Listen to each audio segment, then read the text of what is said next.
Looks like Hurricane Sandy is just days away from hitting the northeast coastline. Forecasters are gathering as much data as possible to best predict the landfall. To do this, they have to fly into the eye to collect the information. In an 8-hour journey lasting until early this morning, our storm teammate meteorologist Brooks Garner went along for a wild ride. Fuel planning is a big deal. You know, we can't run out of gas. As any traveler will tell you, flying through bad weather can be unnerving, but willingly steering into a hurricane? Okay, so you got 1 and 2. Jeff, you got 3 and 4. Thank you. That's enough to make visible the nerves of even this experienced crew. That's because Sandy is a violent Category 2, already responsible for over 24 deaths across the Caribbean. The center of the storm is just to the east of this big burst of convection. This big burst of convection has been pretty persistent for the last couple of hours. We're about to fly into hell. Questions on weather, purpose and objectives, what we're doing.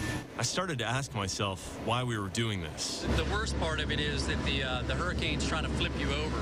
So we're having to actively take the yoke, and we're going full controls left and right at times, right to the stops, trying to make sure that we can keep the wings level. A flight like this comes with extreme risk, and because of all the safety in mind, we've got to wear life preservers, also have devices like this. It's a GPS locator in case we have to ditch into the ocean below so that the Coast Guard helicopters can come and try and find us. But for researchers like USF's hurricane expert, Professor Jennifer Collins, it's all part of a day's work. I'm hoping to gather a lot more first-hand experience from this flight of all the different types of data that they're collecting. After crashing through the violent storm surrounding the eye, we emerged into the calm. So we're in the center of Hurricane Sandy right now, just doing loops inside the eye wall. So why risk life and limb?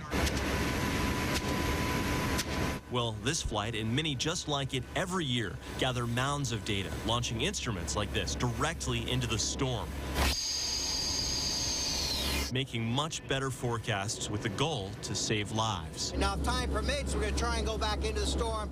Remembering why we do this made me proud to be a member of the 16 souls aboard, even if just for a day. Inside Hurricane Sandy, I'm storm teammate meteorologist Brooks Garner.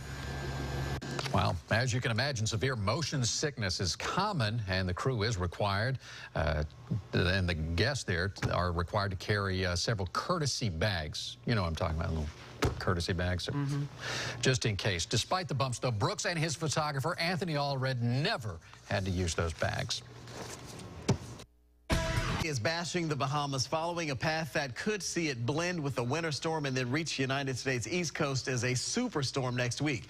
News Channel 8 meteorologist Brooks Garner and photojournalist Anthony Allred just got back from a Hurricane Hunter flight inside the eye of Sandy. I'm aboard a P-3 Hurricane Hunter aircraft with a nickname Kermit the Frog, and this aircraft flying through Hurricane Sandy, making 4 passes through the eye wall, collecting critical data like wind speed, pressure, even using a radar system on the plane to get actual images of the rain bands as this storm heads up the coastline. All of this data, difficult to acquire, takes a flight crew with many folks, a lot of hard work.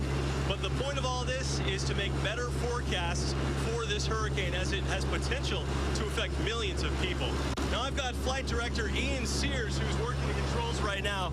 Ian, can you tell me a little bit about what you're doing at this point? Absolutely. What I'm doing right now is we're about an hour from Hurricane Sandy, so I'm making sure that all the stuff that we're collecting, all the data, the wind speeds, the temperatures, the wind directions, pressures, all the things that really go into the makeup of the hurricane, we are collecting the best data that we can. I'm making sure all of our systems are operating properly. I've got the radar up here. I'm making sure that it's working properly. That way, when we get out there, we know that we're giving the best product that we can to the National Hurricane Center and all the folks that need this as Sandy heads up the East Coast.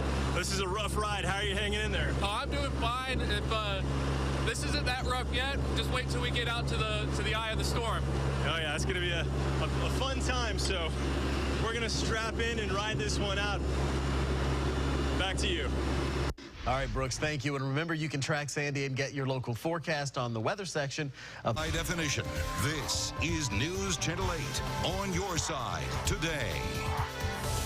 Well, good morning and welcome to News Channel 8 today. I'm Gail Guayardo. I'm Rod Carter. Glad you could join us this morning at 6 o'clock. We begin this morning with team coverage of Hurricane Sandy. Meteorologist Brooks Garner reports from inside the eye of the storm. We are inside the eye of Hurricane Sandy, a strong Category 1 at this point. Data acquired from this flight aboard a NOAA P3 Hurricane Hunter. Now, we're several hours into this flight. We flew out of MacDill Air Force Base, and we've still got several hours to go. We've made 2 penetrations into the eye wall, and we've got 2 more to go. What does it feel like to break through an eye wall at over 200 miles an hour? Well, the turbulence experienced is equivalent to, the only thing I can compare it to, riding in the back of a Greyhound bus at 100 miles an hour over a bumpy dirt road. It is a wild ride. So far, it's been a lot of fun, and we've learned a lot. The folks here working very hard to bring good data to the National Hurricane Center, then zipping it out to make a better forecast for where Sandy may trek. I'm Storm Team 8 meteorologist Brooks Garner, 8,000 feet over the Bahamas. And a lot of that information Brooks was talking about has already come in. Storm Team 8 is a very large geographic system.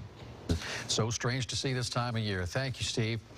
Storm Team 8 meteorologist Brooks Garner and video journalist Anthony Allred are back on land tonight after 8 hours of severe turbulence. They flew into the heart of Hurricane Sandy over the Bahamas aboard a NOAA Hurricane Hunter.